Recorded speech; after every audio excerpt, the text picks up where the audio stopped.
चुनाव आयोग कहता है कि हलफनामा दीजिए, लिखित में दीजिए, तो कहते हैं कि मैंने जो कहा वही शपथ। राहुल गांधी जी क्या चाहते हैं? क्या वाकई वोटों की डकैती हो रही है? कांग्रेस का वकील ये हलफनामा दे रहा है कि राहुल गांधी की जान लेना चाहते हैं, बगैर राहुल गांधी की जानकारी के अपने मन से अल्ल बल्ल चल बोल दे रहा है। चुनाव आयोग के जो अधिकारी हैं वो भले ही रिटायर क्यों ना हो जाएं, लेकिन हम उनको बख्शेंगे नहीं। जो व्यक्ति देश के प्रधानमंत्री को तू तड़ाक करता हो, नेता विपक्ष होने के बावजूद, चुनाव आयोग कह रहा है कि आप कोर्ट में जाइए, राहुल गांधी जी कह रहे हैं आप कोर्ट में जाइए, जाने के लिए कोई तैयार है नहीं। दर्शकों नमस्कार, डीएनपी इंडिया देख रहे हैं आप, साथ हूं मैं आपके राहुल चौधरी। बात करेंगे नेता विपक्ष राहुल गांधी जी की। राहुल गांधी जी, आपने देखा होगा पिछले कुछ दिनों से लगातार माहौल बना रहे हैं। मॉनसून सत्र चल रहा है लेकिन संसद की कार्यवाही नहीं चल रही है। उनका कहना है कि एसआईआर जो चुनाव आयोग करा रहा है ये वोटों की डकैती है। बाकायदा प्रेस कॉन्फ्रेंस करते हैं और बताते हैं कि देखिए, लोकसभा चुनाव से लेकर के अभी तक जहां जहां विधानसभा चुनाव हुए सब जगह वोटों की डकैती हुई है। जब चुनाव आयोग कहता है कि हलफनामा दीजिए, लिखित में दीजिए, तो कहते हैं कि मैंने जो कहा वही शपथ है। तो दर्शकों, यहां समझना यह बात इसलिए जरूरी है कि एक तरफ आप माहौल बनाने की कोशिश कर रहे हैं और दूसरी तरफ उनके वकील कोर्ट में यह कहते हैं कि राहुल गांधी जी की जान को खतरा है, क्योंकि उन्होंने पिछले कुछ दिनों ऐसे राजनीतिक मुद्दे उठाए हैं या फिर जो हमारे स्वतंत्रता सेनानी हैं उनके बारे में कुछ टिप्पणियां की हैं। इस वजह से उनकी जान को खतरा है। ये मीडिया में खबरें चलती हैं। उसके बाद में कांग्रेस पार्टी ये कहती है कि नहीं, ये राहुल गांधी जी से पूछ करके ये बयान नहीं दिया गया। तो ये क्या कुछ चल रहा है? और ये देश का जो लोकतंत्र है, आप लोकतंत्र बचाने की बात करते हैं, आप संविधान बचाने की बात करते हैं, आखिर क्या हो गया? आप इसी लोकतंत्र से, इसी संविधान से, इसी चुनाव आयोग से नेता विपक्ष हैं। 99 सांसद आपके पास में हैं और उनके साथ में जो नेता हैं उनकी पार्टी के सांसद भी संसद में बैठे हुए हैं, उनके साथ में धरने प्रदर्शन कर रहे हैं। सवाल यह है कि आखिर राहुल गांधी जी क्या चाहते हैं? क्या वाकई वोटों की डकैती हो रही है? ये बहुतेरे सवाल हैं और आम जनता के जहन में है। मेरे साथी प्रकाश है मेरे साथ, इनसे बातचीत करेंगे और ये जानेंगे कि आखिर ये कब तक चलता रहेगा। राहुल जी, 2004 में पहली बार राहुल गांधी सांसद बने।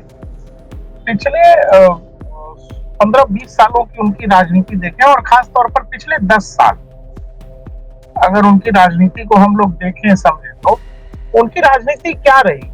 यही ना कि बोलना है निकल लेना है, बोलना है निकल लेना है, बोलना है निकल लेना है। हर बार चुनावी मुद्दे अलग होते हैं राहुल जी। 2019 का लोकसभा और 2022 का विधानसभा चुनाव जो उत्तर प्रदेश का था, अगर आपको याद होगा, तो राहुल गांधी जनेऊ पहन के टीका लगा के घूमते थे सब जगह, मंदिर मंदिर। फिर 2024 में चुनाव से पहले जो भारत जोड़ो यात्रा निकली, आपको पता है कि जगह जगह ऐसे ही चंदन त्रिपुंड वगैरह लगा करके एकदम मंदिर मंदिर। प्रियंका गांधी भी घूम रही है। लेकिन चुनाव से ठीक पहले क्या हुआ, और राम मंदिर वगैरह बन रहा था, आपको पता है।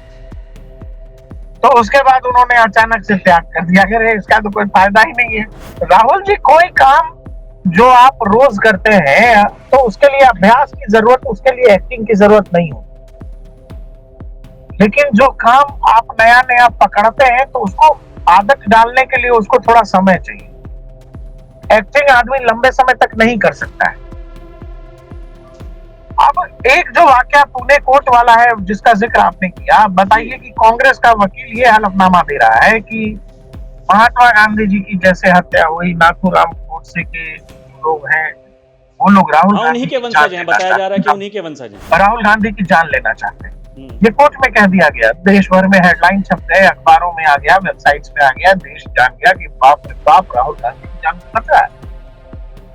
और अचानक वही कांग्रेस के ट्विटर हैंडल से सुप्रिया सुलेह ये बता रहे हैं कि ना ये तो राहुल जी की जानकारी में नहीं था, बगैर राहुल गांधी के कंसेंट के वकील ने ये काम कर दिया। वकालत कर रहा है अदालत में, राहुल गांधी जी की वकालत कर रहा है वो।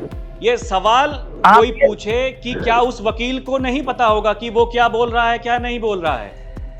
क्या राहुल गांधी जी को ये पता नहीं था? समझो कि क्या ये संभव है, क्या ये संभव है कि राहुल गांधी की बिहाफ पर कोर्ट में राहुल गांधी का केस रखने वाला वकील बगैर राहुल गांधी की जानकारी के अपने मन से अल्ल बल्ल शल्ल बोल दे रहा है? दरअसल हुआ ये जो मुझे समझ में आ रहा राहुल जी जी। की सावरकर को लेकर राहुल गांधी के क्या विचार रहे हैं, सावरकर पर राहुल गांधी क्या क्या बोलते रहे हैं। हाँ, माफी वीर बोलते हैं, खुलेआम बोलते हैं। खुद ना जाने इस देश की सुप्रीम कोर्ट से लेकर निचली अदालतों तक कितनी बार माफी मांग चुके हैं। लेकिन सावरकर के बारे में विनायक सावरकर को वो कितना जानते समझते हैं वो तो छोड़ दीजिए, सावरकर के बारे में 2-4 लाइन कहीं कभी पढ़ा भी होगा ये भी बड़ा मुश्किल है। उनको जो बताया गया है वो यही कि सावरकर साहब ने कोई चिट्ठी लिखी थी। ऐसी चिट्ठी तो ना जाने नेहरू जी ने कितनी लिखी अंग्रेजों को, ऐसी चिट्ठी ना जाने गांधी जी ने कितनी लिखी। लेकिन आपको पता है कि महाराष्ट्र चुनाव में जाने से पहले अचानक जो शिवसेना से गठबंधन हुआ वहां, हाँ, ठाकरे साहब ने सीधा बोल दिया था। हाँ, तो सावरकर पर बोलना रोक दिया। और आजकल तो जोश में ही रहते हैं, तो राहुल गांधी कब क्या कह देंगे इसका कोई, अरे भाई जो व्यक्ति देश के प्रधानमंत्री को तू तड़ाक करता हो, नेता विपक्ष होने के बावजूद ऐसा करता हो जैसा नरेंद्र मोदी न जाने उनसे कितने छोटे हैं उम्र में, सेंस वही देता है ना कि अरे नरेंद्र सरेंडर। अभी ट्रंप बता देगा इसको, अभी ट्रंप इसको बता देगा कि क्या होना है, ट्रेड डील आप देख लेना, इनको पता लग जाएगा। ये तो भाषा है, तो जिस भाषा का इस्तेमाल करते हैं आप ये बताइए कि हम लोग सामान्य बोलचाल में इस तरह की भाषा का इस्तेमाल नहीं करते, और राहुल गांधी को हर बार ऐसा लगता है कि ऐसा करके वो नरेंद्र मोदी का अपमान कर रहे हैं, और ऐसा करके शायद सवाल तो यही है ना कि देखिए ये प्रश्न बहुत बड़ा है। चुनाव आयोग है और एक तरफ नेता विपक्ष राहुल गांधी जी हैं। राहुल गांधी जी खुलेआम ये कह रहे हैं कि चुनाव आयोग के जो अधिकारी हैं वो भले ही रिटायर क्यों ना हो जाएं, लेकिन हम उनको बख्शेंगे नहीं। जो वोटों की चोरी आप कर रहे हैं उसका हिसाब देना पड़ेगा। चुनाव आयोग भी ये कह रहा है कि लिखित में दीजिए। चुनाव आयोग कह रहा है कि आप कोर्ट में जाइए। राहुल गांधी जी कह रहे हैं आप कोर्ट में जाइए। जाने के लिए कोई तैयार है नहीं। अब जो देश की आम जनता है वो ये सोच रही है कि आखिर हम किसको सही माने, किसको गलत माने। राहुल जी, एक तो बड़ी सामान्य चीज है, हमारे दर्शक भी इस बात को समझेंगे। अगर इतना ही सब्सटेंस, इतना ही एविडेंस लेकर के हाथ में पन्नों में घूम रहे हैं राहुल गांधी, तो उनको देश के सुप्रीम कोर्ट का रुख कर जाना चाहिए। वो राहुल गांधी और कांग्रेस पार्टी जो दो कौड़ी के केस लेकर के सुप्रीम कोर्ट चली जाती है और पहले ही दिन सुप्रीम कोर्ट उन केसों को सुन भी लेता है।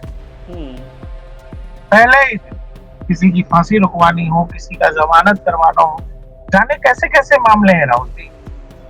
जब उन मामलों में आप चले जा रहे हो और आपका दावा है कि इस देश में इलेक्शन कमीशन ही जो है वोट की चोरी करा रहा है नरेंद्र मोदी के फेवर में, तो दर्शकों मतलब बिल्कुल साफ है।